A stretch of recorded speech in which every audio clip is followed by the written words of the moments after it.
Hello, everybody. Happy Earth Day, and welcome to today's program, Nursing in the Wild. I'm Kelly George, Director of Membership, Marketing, and Communications at the Wilderness Medical Society, and we're pleased to be partnering with the Emergency Nurses Association for today's webinar. As we gather together on a day dedicated to environmental stewardship and appreciation for our planet, we are excited to dive into the intersection of emergency care and wilderness environments. We have two experts in the field who have joined us today to share a bit about their wilderness medicine journeys and different lessons learned along the way. Before I hand it over to our first presenter, I have just a few housekeeping notes. Today's program is being recorded and will be sent out by the end of the week, along with links to many of the resources shared today. If you haven't already done so, we encourage you to share where you're coming from in the chat. You may also submit questions at any time during the webinar using the chat feature, and we'll have a formal Q&A time following each speaker. Please remain on mute until then, and please reserve the chat for questions and comments that will benefit the larger group. Feel free to message me directly if you have any technical issues. Now, it's my pleasure to turn it over to Linda Listowski-Jones so she can introduce herself and jump right in. Linda, please go ahead. Thank you very much, Kelly. I really appreciate the opportunity to be here. I'm an ENA member, longstanding, probably joined in the 1980s. Have been a member ever since, and I'm also a longstanding member of the Wilderness Medical Society. So it's really amazing that we have brought the organizations together for this webinar. We really appreciate that you are joining us today. We hope that you will, as you see, listen, learn, and connect, and consider some wilderness nursing opportunities to expand your career as an emergency nurse, or at least expand your options to learn more and to get potentially involved in this if you really like it. So check out the Wilderness Medical Society. It's wms.org, as well as, of course, the Emergency Nurses Association if you're not already a member. And a little bit about me. I'll just start here with this slide. Currently, I am the editor-in-chief of Nursing. It's Nursing 2024, long-standing nursing journal. Maybe some of you are familiar with it. But my background is 36 years in the hospital in emergency and trauma nursing. And since that time, I'm still deeply involved in emergency and trauma nursing, but in a bit of a different capacity. I'm the state chair of the Trauma Quality Committee for Delaware. I am a trauma center accreditation nurse as well. I work with the state of Colorado, and have also been involved in numerous volunteer opportunities to provide care to patients in various settings, including wilderness settings. And I'm going to tell you a little bit about that journey. Some things that I've done when we're sort of thinking about, okay, who are we? I hiked halfway across England. I've done 100 miles on the Appalachian Trail on a backpacking trip in one journey. Emergency and trauma care are part of my heart and soul, and it was really a natural connection with the wilderness medicine community. And I also earned the button, I swap spit with a wolf. Not something that you hear every day, but I'll tell you a little bit about that. So I have always loved the outdoors. I've always found the outdoors to be a healing environment. And, over the years in practice in ICU, trauma ICU at University of Maryland Shock Trauma, in a county emergency department in Baltimore, and then through my career in various capacities as a educator, trauma clinical nurse specialist, trauma program manager, flight and ground transport nurse, ED director, and ultimately an ED vice president running a level 1 trauma center that saw 5,000 traumas a year and about 112,000 patients for one site. Another urban ED was a level 3 trauma center and a freestanding, as well as an aeromedical and ground transport program, and an observation unit staffed by advanced practice nurses. Having responsibility for those areas was very, very stressful. And I believe that I stayed in this field 100% because I was able to go outside. And then I went to a wilderness medicine conference. And uh, it just seemed like with emergency nurses, I was with my people. And it's sort of like I found another home. So I think that obviously nurses heal the sick and injured. And I believe strongly that Mother Nature heals nurses. So how do we combine that practice, so that we actually can do things outside of work, that where we can actually use our knowledge, skills, and abilities as nurses, and still be in that environment where we also are fulfilled and are being healed. So these are some pictures that I've added that sort of tell a little bit about my own wilderness journey, as Kelly said. And one thing that has really influenced, in fact, this is what sort of actually drove me to the first wilderness medicine conference I ever attended, is I'm a member of the National Ski Patrol. On Saturday of this past weekend, I received my 35-year service award. So 35 years of actually working with my husband, who made it part of our wedding vows that I would join the ski patrol. And I found that I learned a ton of improvised ways of managing emergencies on the ski slopes. So whether the person was over the edge and we had to somehow get them back and do it safely, um, there's improvised techniques you use on that. You had to know how to live and work in the cold weather environment and survive. So then we started getting into winter camping and backpacking. And that was amazing too. So everything was just a learning experience. I found that when I needed stress relief, I went hiking. I looked for areas, around my home, but also if we were traveling for any reason, even to a conference that maybe involved nursing, I would look to see if there was an extra day or two I could go explore and somewhere that was a really cool environment. I found that wolves are actually very healing as well. So a friend of mine who was also a nurse, a trauma nurse, got me involved with one of the wolf refuges and in Colorado, and I actually went in and spent time up close and personal. And since that time, I've tried to look for wolf refuges where they would allow that experience. You need to sign your life away, and go in, and these are wild animals. These are not hybrids. These are wild animals, and they're all wolf, and at least in the settings that I've been to, and a number of them are wolf hybrids, but with dogs. But this was the real deal. So it's a whole way of approaching the animal. And this is how I wound up swapping spit with a wolf. So they just represent the wilderness to me. Snorkeling in the Caribbean, to then having the opportunity to provide the medical coverage for the Delaware Marathon. So I decided to involve my emergency department staff, and for anyone who wanted to, as a volunteer opportunity, we would staff the Delaware Marathon, and we did that for about 15 years. And I had staff who absolutely loved the experience. They got out.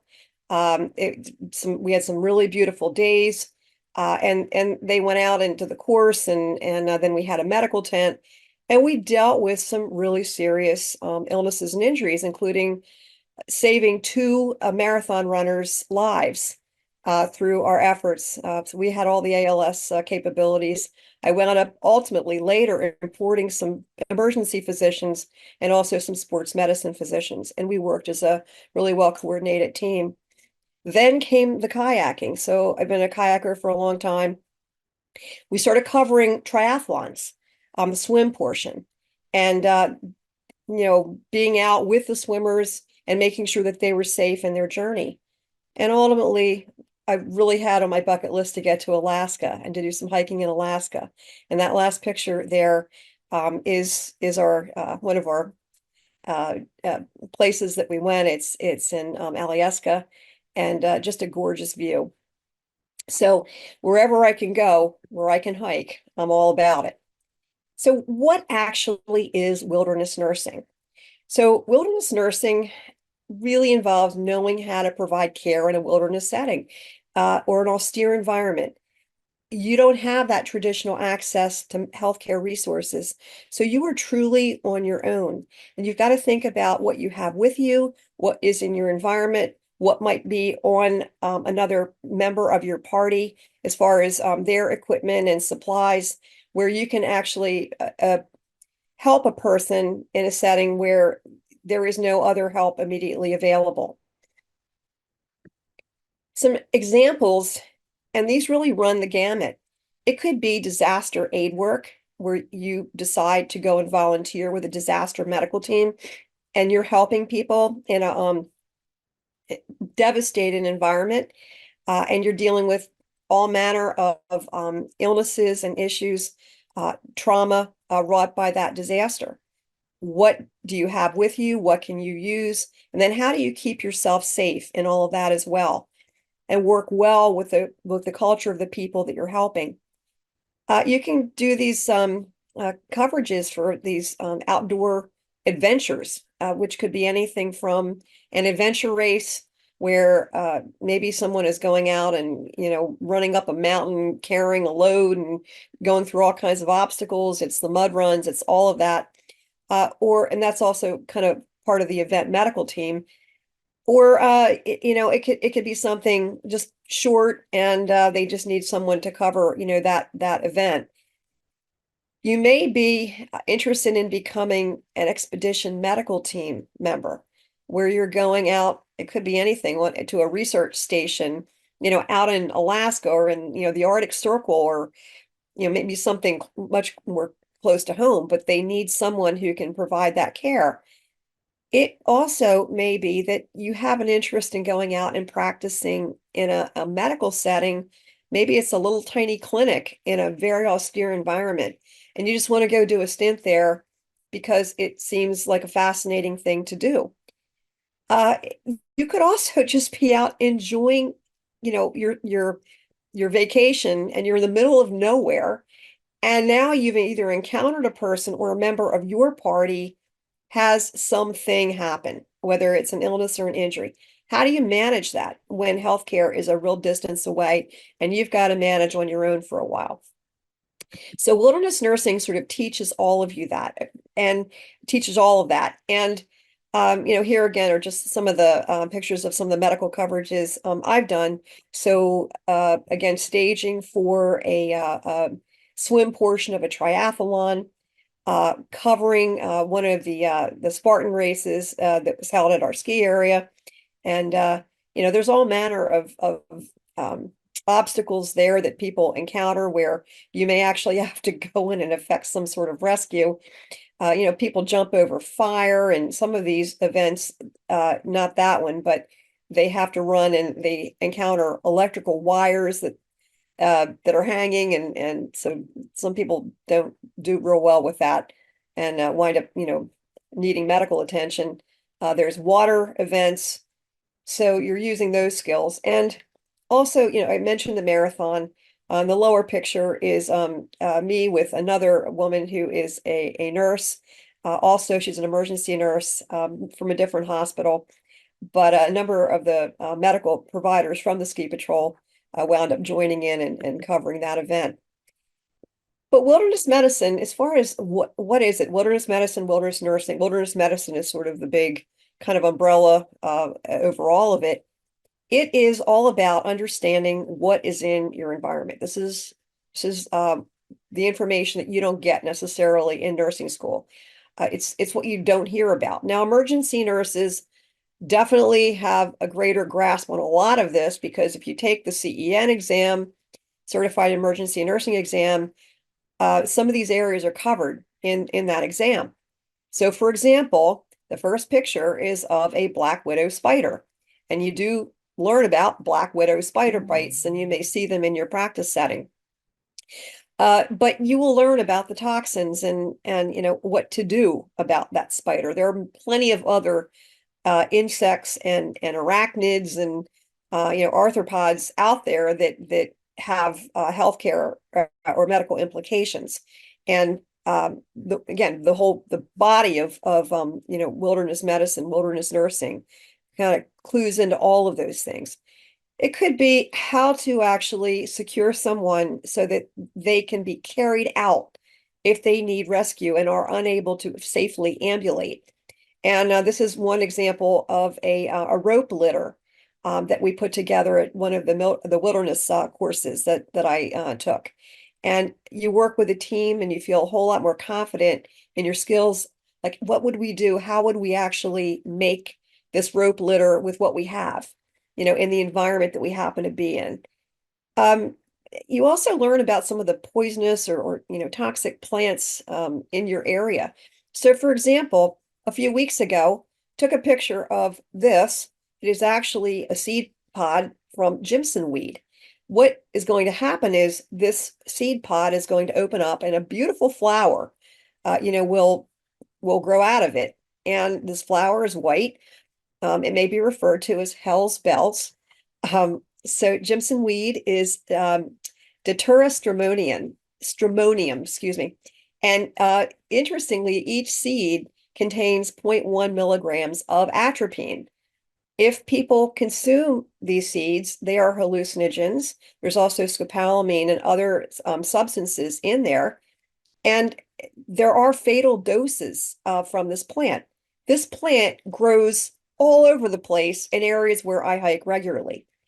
So, knowing about that, and certainly that would help you in the emergency department when you start to see some of the signs and symptoms of people coming in after they have recreationally tried Jimson weed, which I saw definitely in the emergency department, where I practiced. So, and the next is the snake. Lots of folks don't like snakes. I'm actually pretty fascinated by them.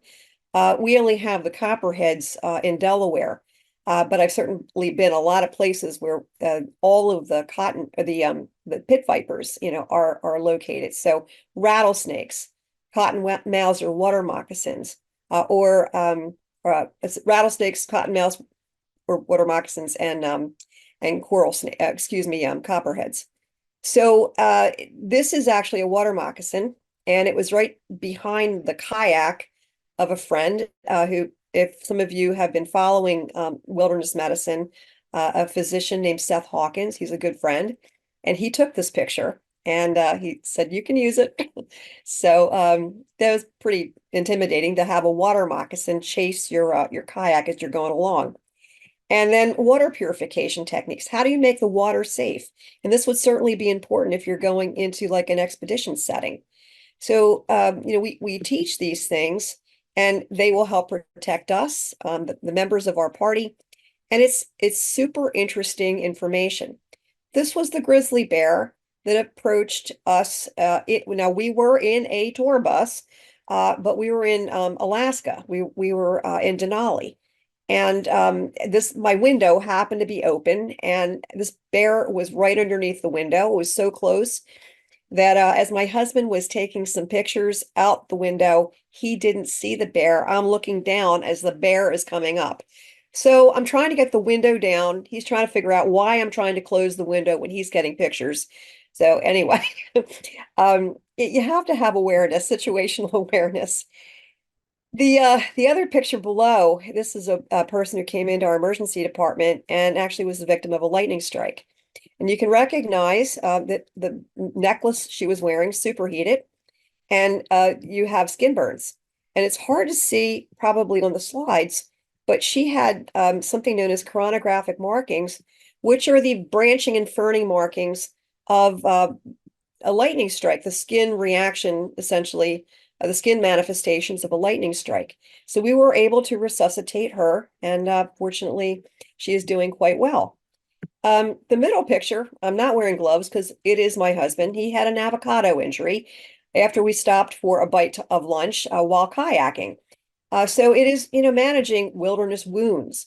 And then in the next slide with the case of envenomation, this was from a snake bite he had from a backyard snake. The snake was caught in our blueberry netting. He decided to rescue it using my hair shears, and he found that when the snake bit his finger, it was easier to hold his hand up and cut the blueberry netting away from the snake and let the snake go free. But it was an eastern garter snake of the Thamnophis sertalis variety. And apparently this particular eastern garter snake, when it latches on and holds for a while, it actually injects a primitive venom. And he had a venom reaction, and ultimately he swelled up to his shoulder. And I got a publication in the Wilderness Medicine magazine as a result. So that was at least one thing that came out of it. He's like, I should have been an author. It's like, no, you were you were actually the victim who we were treating. And then, hiking across England, knowing about survival, knowing how to take care of yourself when you're in an unknown environment. And we did about 119, 120 miles on that trip. So wilderness nurses have the knowledge, skills, and abilities to care for themselves. They're members of the party, and anytime that immediate care will be delayed or unavailable. And this is what the content in the courses that you can take, and the society believes in general. It's the Wilderness Medical Society and the practice of wilderness medicine, wilderness nursing. It really sort of involves pulling together the emergency background, your if you have a desire to be in the outside, it gives you that knowledge to be able to do this. And in this particular slide, we have some education and certification opportunities, to consider. Now, these are certainly not necessary, but if you want to take it one step further and actually sort of do a deep dive, there is a diploma in mountain medicine that is available. And essentially, this is a standardized curriculum. It is rigorous. So people need some background, and the website, the WMS.org, does have a place. If you look at certifications and you drop that down, it gives you a ton of information about each of these. But in a nutshell, the diploma in mountain medicine is a full curriculum in all of the mountain medicine rescue techniques, the theory, and the didactic piece of it that you would need. And it is also taking you out and having you do hands-on skills so that you know how to climb, rock climb, ice climb, rescue someone who is in one of those situations, and then improve your own skills in mountaineering as you're part of that team that's doing that rescue, for example. It is rigorous. There is testing and training, but it is an option. It encompasses 4 week-long segments, and in those 4 segments, it's best to complete those over the course of like 2 to 3 years in order to get that done. There's also a diploma in diving and marine medicine. That is a newer certification. And if you have an interest in boating, if you have an interest in marine medicine, diving, that sort of thing, that's where your diploma in medicine, diploma in diving and marine medicine, excuse me, fall in. So they do have the prerequisites for that also on the website.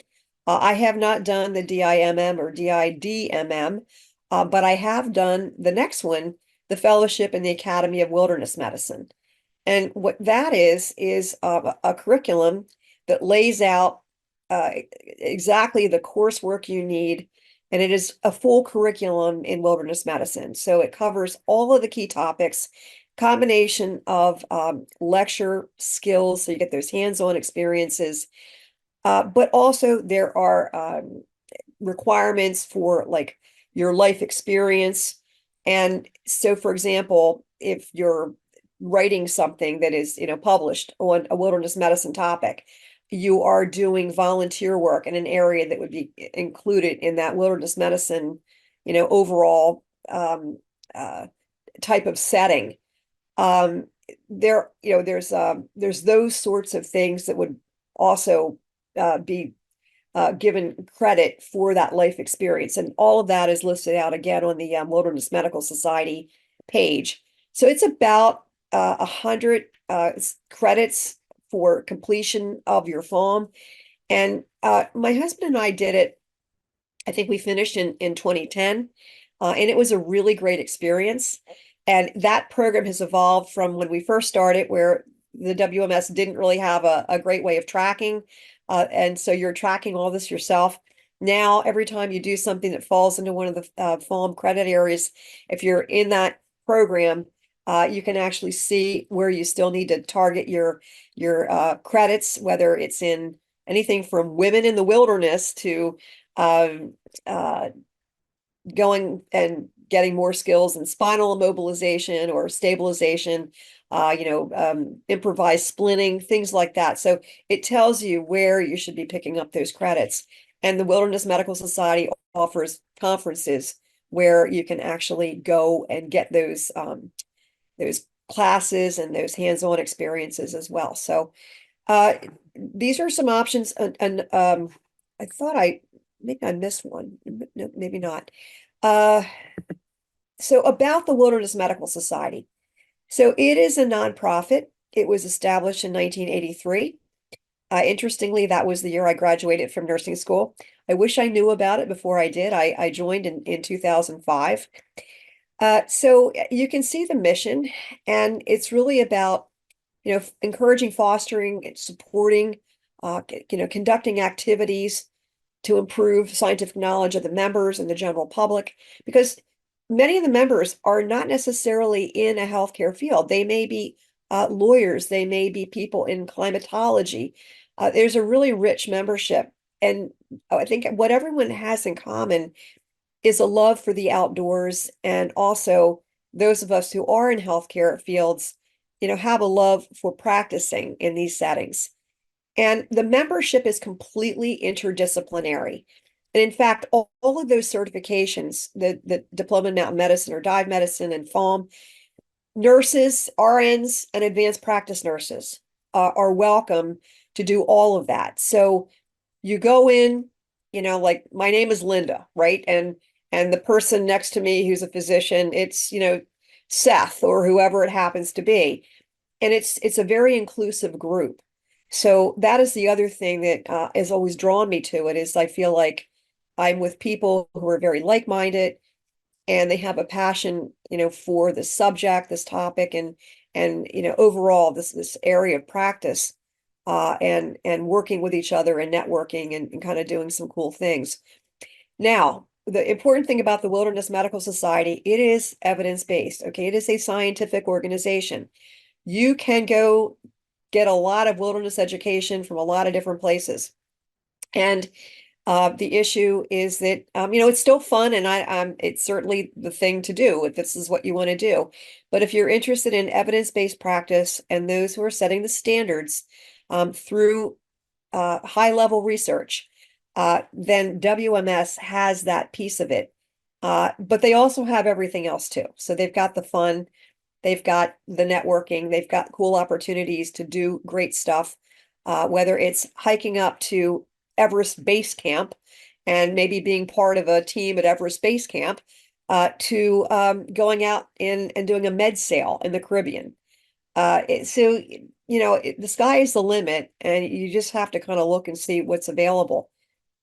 There is a scientific journal, and I love that because it has informed a number of my articles. I write a lot. There is a magazine. There's also, as I mentioned, plenty of the adventure opportunities. And it can be your path, and it can be your path if you're an experienced RN, a PRN, or a new grad. Again, these are some of the topic areas I talked about, just, briefly for humanitarian aid. This weekend, I did a coverage for a cycling event called the Monkey Knife Fight. It had nothing to do with monkeys knife fighting, so um, people are like, "Are you doing what?" And they're imagining some horrible, horrible scene. It's like, no, seriously, I don't know why it's called that, but it is a cycling event to benefit, sort of like, it's kind of like a Make-A-Wish benefit, where it's for children with serious or devastating injuries or illnesses, and trying to make their dream come true. Travel nursing and military nursing, which Jason is going to talk about in just a moment.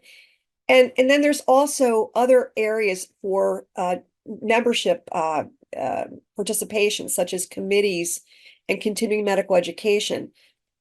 There's you can decide you're going to go and be an outdoor recreation guide, right? Where maybe you want to be leading a group of people into the wilderness and need the education and certifications to do that. Research opportunities, grant opportunities, for the scientific part of the society.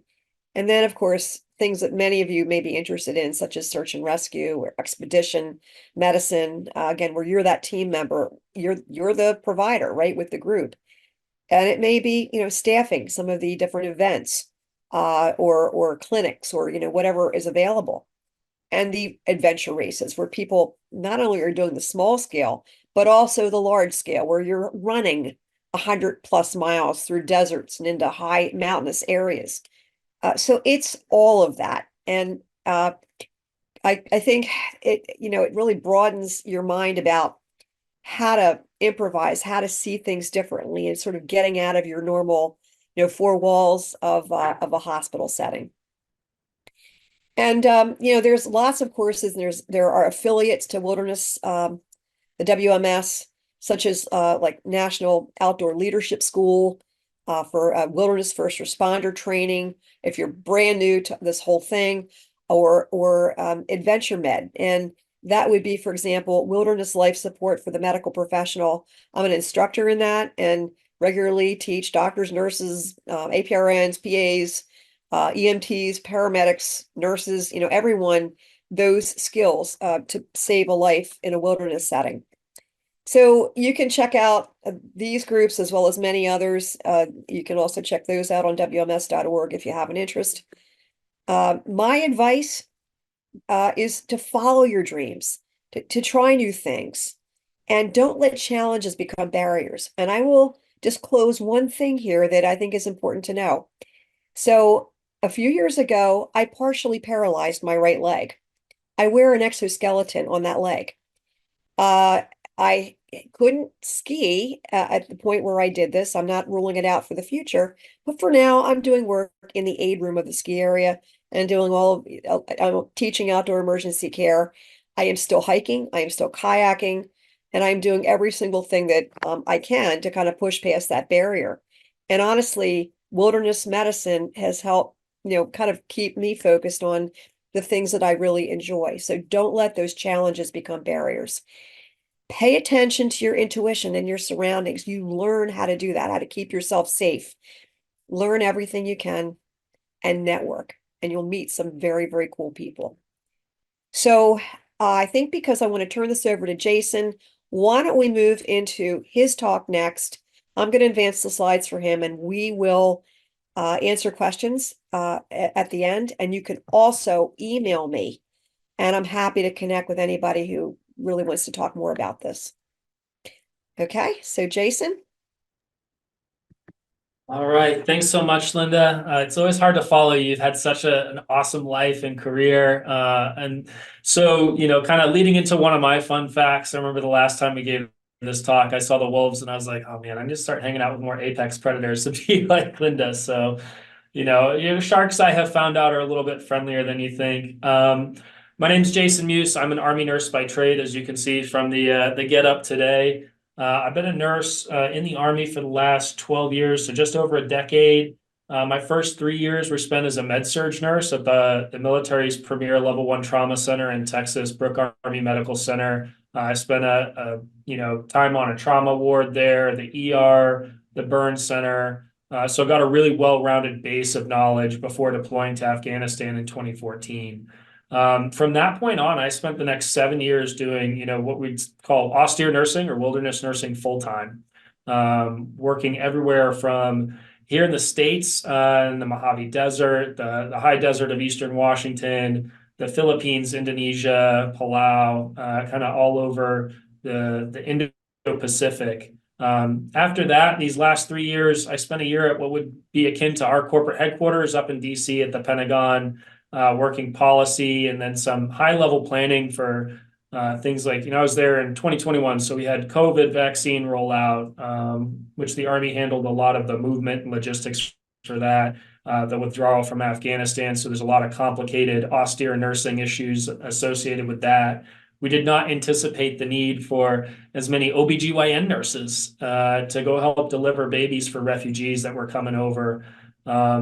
After that, I went to Kansas, where I worked on a couple master's degrees. At one time, academically challenging, but very interesting. And now I'm here in Las Vegas, Nevada, where I help run our regional office for talent acquisition. So, for those that are looking to do the full-time wilderness nursing and you think the military might be the route you want to take, we'd be happy to help you explore that.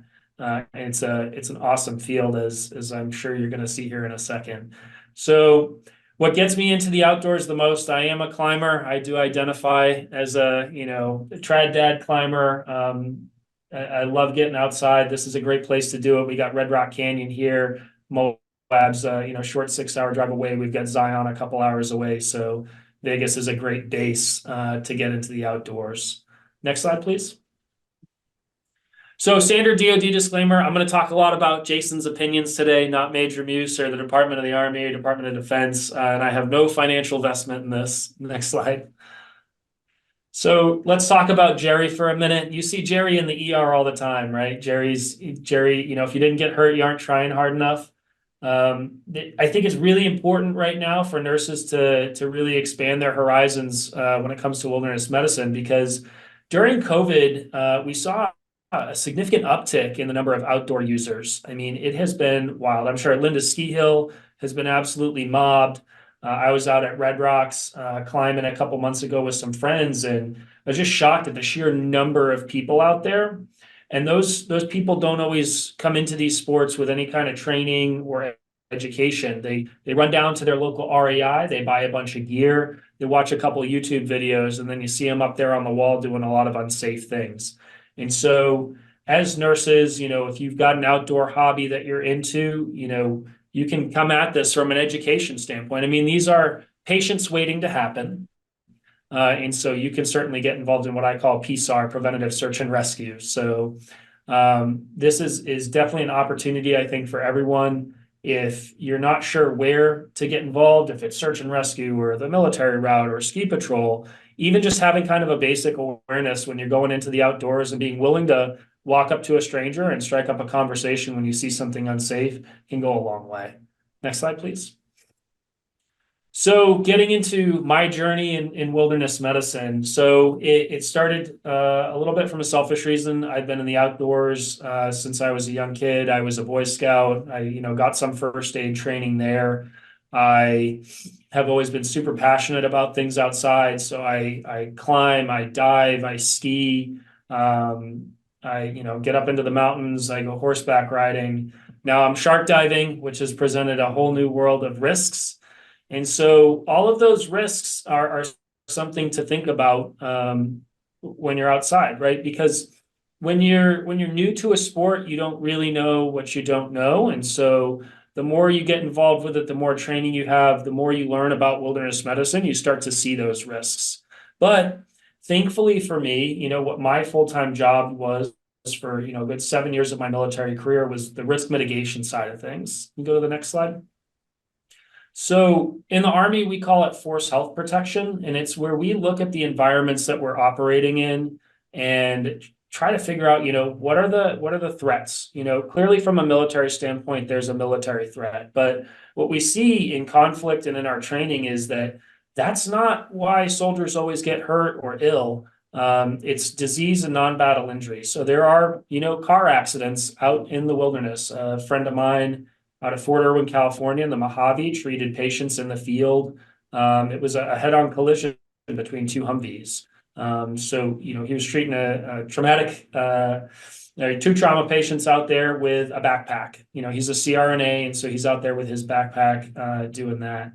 In Southeast Asia, we've got plenty of tropical disease, snake bites, you name it. This top left picture, as you look at it, this is a Private Andrea House at the time. She's a sergeant now, but she was on lifeguard duty because we were trying a new amphibious operation, and we had a lot of soldiers in the water that weren't the strongest swimmers. So for us in the military, it's all about how do we mitigate the risk, how do we minimize it, and that's through education. A lot of times that's through training young soldiers or new outdoor users, what not to do, what to avoid. Looking at, hey, you may not know how to do some, snow studies, that advanced avalanche training, but you can look at an avalanche forecast, right? Teaching people how to read an avalanche forecast. The other side of this is understanding where's the most appropriate place to have the most appropriate medical resource. I know when I first came into wilderness nursing, I wanted to be right there at the point of injury, as we would say in the Army. But that's not always the most appropriate place for me. Sometimes I need to be a couple layers back in that chain of survival. So we'll go to the next slide. Mount Rainier National Park, this is kind of a little segue here. So very accessible national park. You know, this was my playground for the better part of 7 years. And we saw a lot of both new and experienced, outdoor users getting hurt here. It's a very unforgiving environment. You can be down in Tacoma or Seattle and it's beautiful weather. You know, it's probably a little gray, a little drizzly. You drive up to Mount Rainier, you got your snowshoes and your backpack full of snacks and goodies, and you want to go hiking, and you get above that cloud layer up to Camp Muir at about, I think it's 7,000 feet, or not Camp Muir, but the Paradise parking lot. You go hike up to Camp Muir. Camp Muir is about 10,000 feet, and it's beautiful weather now. You're up above the cloud layer, but that weather can change in an instant. I've seen, guiding up there. I was guiding a group of would-be summiteers, and we had the weather change on us from beautiful bluebird skies to complete whiteout in about 15 minutes. So again, it's that, like Linda spoke to, understanding survival for you and your group, understanding how to treat injuries, whether they be frostbite or hypothermia, because things can change, especially in the mountains, really quickly. We go to the next slide. So speaking of that, right? So when we look at the chain of survival in the outdoors, so as it currently stands in most places, if somebody gets hurt or injured or ill in the outdoors, they're going to be treated by some kind of first responder.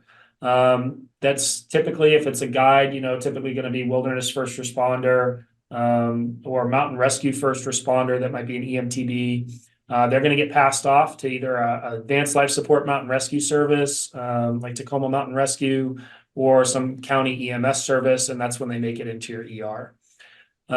And then beyond that is that rehab space. So, when I look at wilderness nursing, I look at where are the gaps, and those gaps are not the same in every place.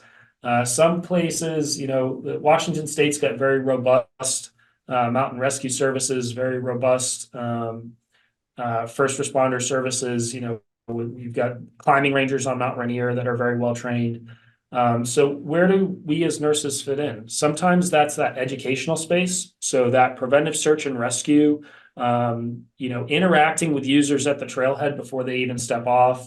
I know that we've got a lot of good backcountry skiing in Washington State, and we had, our backcountry ski patrollers, instead of being out, searching for folks that are about to trigger an avalanche, they'd station themselves at the trailhead, check for shovels, probes, and beacons, make sure that people were tracking what the avalanche forecast was. So that may be one space where, you as a nurse in your community, your outdoor space, can inject yourself. The other side, we talked about the rehab space. I know that, folks that suffer, accidents in the wilderness, it's pretty hard to get back out there. Personally, I had a pretty severe climbing accident back in 2018, where I fell 90 feet. My belayer did not catch me. He burned his hand because he was belaying incorrectly. And then, just in the nick of time, had the presence of mind to lock down his belay strand. But I was a very experienced climber. I was a guide, and now I was scared to go rock climbing. And so, another friend of mine who was a nurse, picked up all those psychosocial or, those psych nursing skills and was like, all right, we're going to get back out there. We're going to get you resilient again. We're going to rehab you in the outdoors. And I really appreciated that. And so there's, I think, some space for that. But anywhere in this chain, right, if you can find that gap and inject yourself, there's a lot of austere locations, these national parks. Mesa Verde is one that comes to mind. It's kind of in the middle of nowhere, Colorado, that are serviced by volunteer EMS services. And we've all interacted as emergency nurses with, EMS services. And there's definitely a wide range of skills. Your folks that are delivering patients to Baltimore shock trauma every day are going to have a very different set of skills than where I grew up, the volunteer EMS service. Not everyone, carrying a pager is going to have, that same level of training. So finding those spaces where you can maybe go in and do some education, volunteer with your local EMS service, or even just having that awareness in the ER. Maybe you work somewhere that sees a lot of these cases. And so rounding out your clinical best practices in the hospital, because wilderness medicine doesn't stop as soon as the patient hits the door. We see a lot of variation in treatment of things like frostbite all around the country. We see, when we do the research on high altitude pulmonary edema, we see some mistakes that are made initially, where we didn't take a good history and we don't understand what we're treating. So there are spaces, there are gaps in every system. As ER nurses, we know that, that's something that we work to remedy in our own ERs. So look at your system holistically and find those spaces where you can be value added. You go to the next slide. So other opportunities, I know Linda touched on some of these. I'll hit some of the high points on some of these. So flight nursing, clearly, occupational health nursing. So this is something I didn't know a lot about until I started doing it. It's definitely it can be austere, right? So you've got oil rigs out in the middle of the Gulf. You've got different kind of construction operations that are in austere environments. So that occupational health nurse is doing a little bit of emergency medicine, a little bit of industrial hygiene, but there definitely is some opportunity to do that wilderness nursing in that kind of role. Pitch for the federal government, the State Department, the Central Intelligence Agency, they have occupational health nurses too. And there's definitely a, trauma and environmental medicine component to that. Again, I talked about education, where can you be value added in your programs?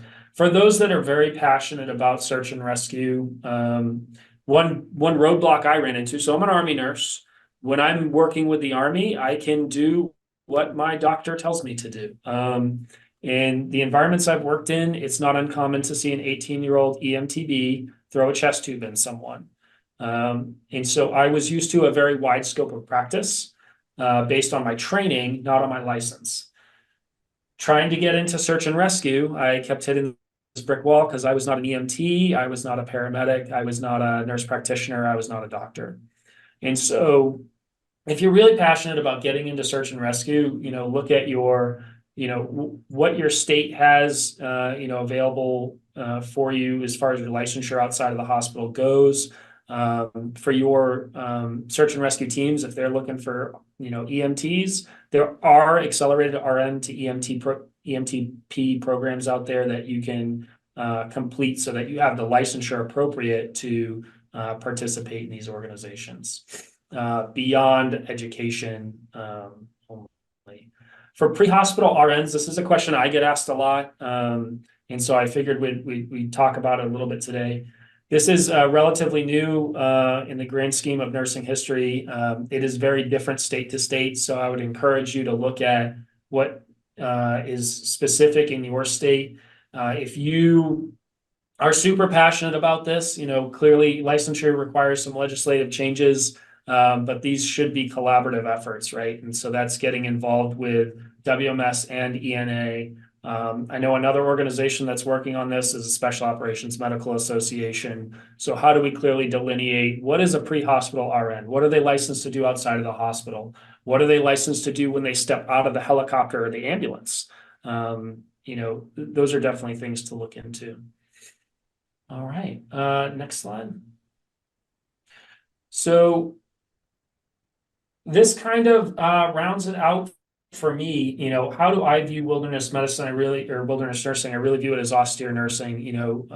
Linda did a great job covering this as well, but there are certainly places to inject yourself, whether it's in the wilderness, whether you're an expedition team member on a climbing expedition somewhere, or a backpacking expedition or whitewater rafting expedition, being able to take care of the folks that you're with. Humanitarian and disaster medicine, that's got a near and dear place to my heart. Before becoming an Army nurse, I got to work in remote clinics in the Bahamas and Uganda, and there's definitely places to be value added. And you learn a lot from the local system. We think we have our way of doing things, and then you step into some of these remote clinics, and our way doesn't work anymore. And you have to learn from the nurses that are on the ground there, and it's incredible. There's flight nursing, occupational health nursing, which I'll lump into military nursing. There's the U.S. Public Health Service, works with the Coast Guard, Army, Navy, Air Force. We all have very different missions. So that's something to consider if you or someone is interested in that. Contrary to popular belief, all the rotor wing flight nursing is done by the Army, not the Air Force. If you're interested in fixed wing flight nursing, you should look at the Air Force, although the Army does do a little bit of that too with our burn team. So in the interest of time, so that we have time for questions, I will wrap it up with a little bit of advice. Next slide, please. So, don't wait for someone to write your life story. It's you're the author. So if something looks cool to you, it is, go do it and write your story. And then don't underestimate your own experience. Imposter syndrome is real. I'll be honest, I'm 35. The last time I gave this talk, I think I was 32, 31. But I didn't really, take stock until it was time to sit down and do this, the amount of experience I had. And as nurses, our experience is very translatable, especially in the ER. We're used to doing a lot with a little bit and having to improvise sometimes, sitting on that critical patient in the ER for 12 hours because the ICU is full. So, yeah, don't underestimate yourself. You know what to do, and it's really a decision about in the wilderness of what can I do, because you don't always have all the tools. So do that triage. That's all I got. All right, so we are open, and let's see what's in the chat. And Linda, I saw someone had asked what mountain you do ski patrol with. And I also will mention that if you're interested in ski patrol in particular, we are doing a WMS fireside chat for members probably in August or September specifically on ski patrol. So look out for that as well. But Linda, what about you? Sure. So I've been a member of Blue Mountain Ski Patrol. It is in Palmerton, Pennsylvania. It's part of the Poconos. It's one of the largest areas in that region. A lot of high skier density, so much potential. And I wanted to add, I did not partially paralyze my leg doing anything wilderness medicine or ski patrol related. I did it in the basement of my house exercising. So I don't even have a story to share about it. But anyway. Thank you for your honesty. At least you're exercising, right? And I was.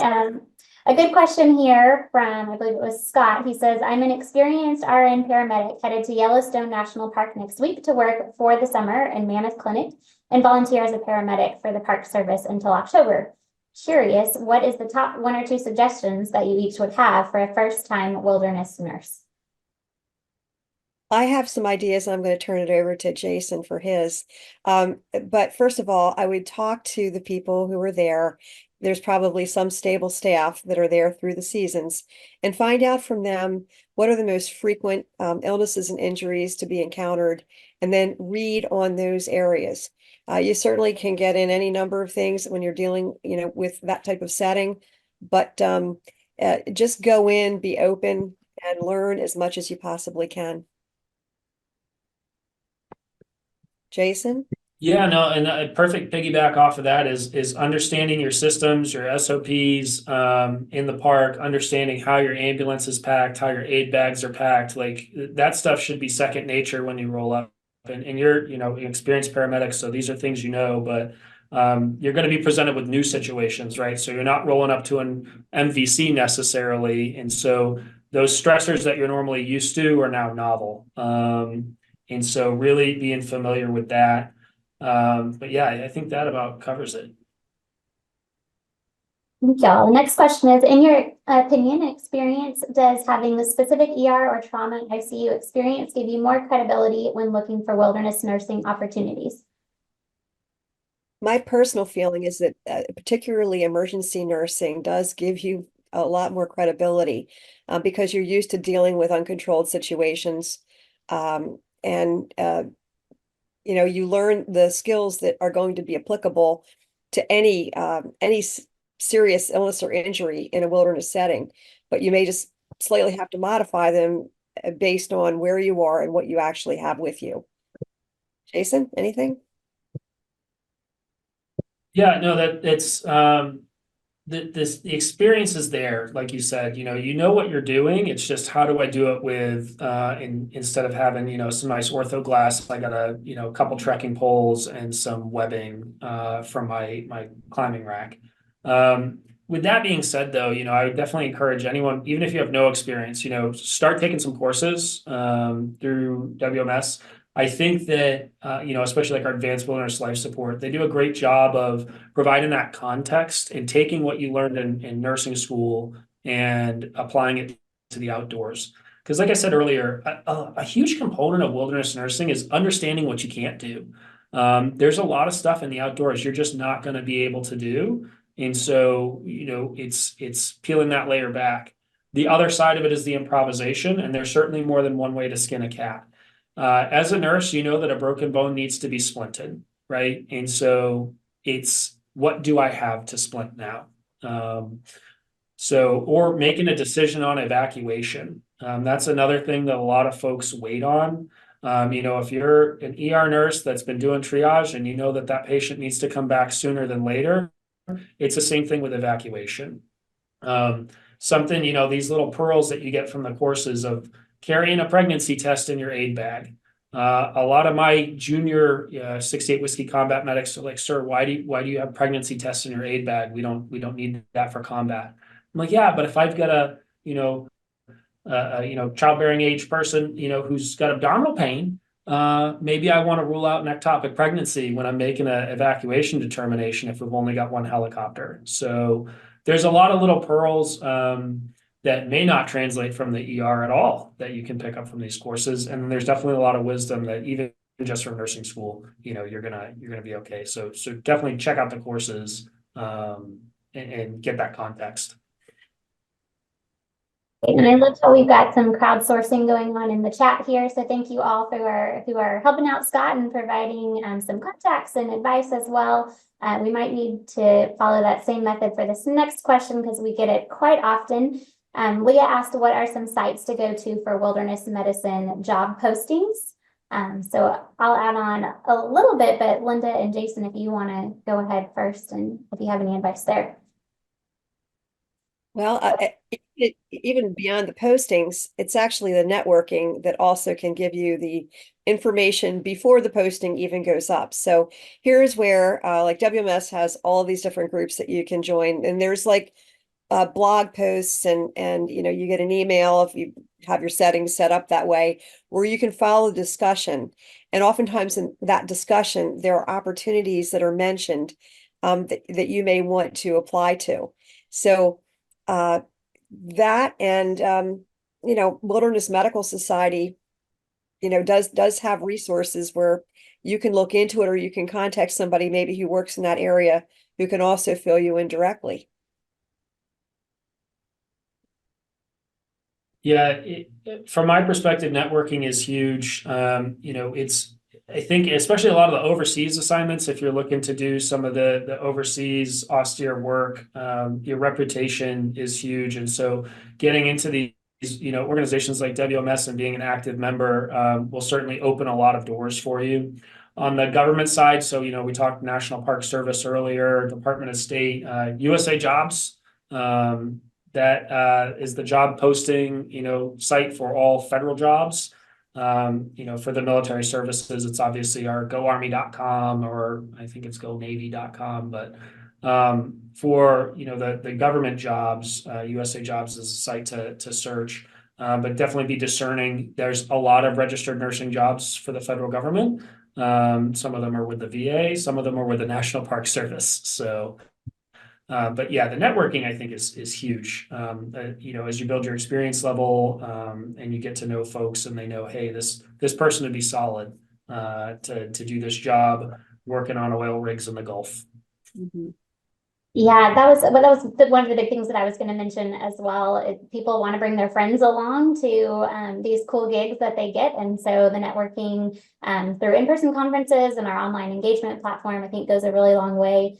I will say at many of our conferences, we have people that are recruiting as well. I know we've had the CIA, we've had U.S. Department of State, Wilderness Medical Staffing. I think there might be one other I'm forgetting, but several different, actually the National Aquarium was hiring at one of our conferences. So there's definitely opportunities that arise, and we do have a job board that's available at jobs.wms.org. It taps into a network with other job networks, and so most of them are probably not wilderness medicine specific, but if you do have a position that you're aware of, we would love for you to post that there, and then we do communicate that with our members. But yeah, it's mostly going to be, I think, a lot of word of mouth and like I said, different organizations that reach out to us directly at our in-person events. We have a couple of resources that we shared, but mainly just want to send a huge shout out to our speakers. In addition to being Earth Day, this month is National Volunteer Month, and we could not have done this webinar without Linda and Jason volunteering their time. So please join me once again in thanking them.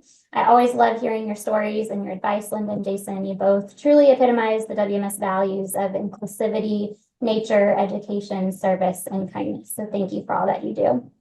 We hope that you all have benefited from the insights and experiences shared today and have found this webinar to be as informative, inspiring, and engaging as I have.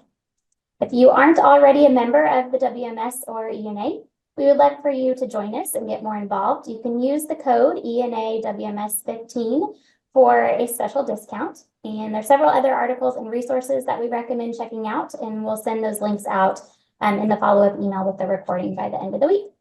That concludes our program. Thank you all for joining us and have a great day.